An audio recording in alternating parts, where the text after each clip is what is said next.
Sir Samuel Alexander Mendes CBE is an English film and stage director, producer, and screenwriter.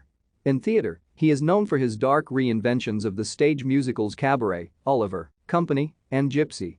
He directed an original West End stage musical for the first time with Charlie and the Chocolate Factory.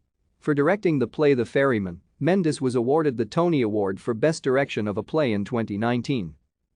In film, he made his directorial debut with the drama American Beauty, which earned him the Academy Award and Golden Globe Award for Best Director.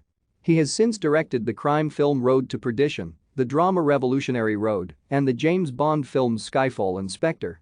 For the war film 1917, he received the BAFTA Award for Best Direction and a second Golden Globe Award for Best Director, as well as his second Academy Award nomination for Best Director. Additionally, he was nominated for Best Picture and Best Original Screenplay. In 2000, Mendes was appointed a CBE for his services to drama, and he was knighted in the 2020 New Year's Honors List.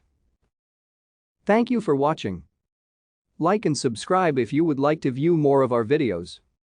Have a nice day.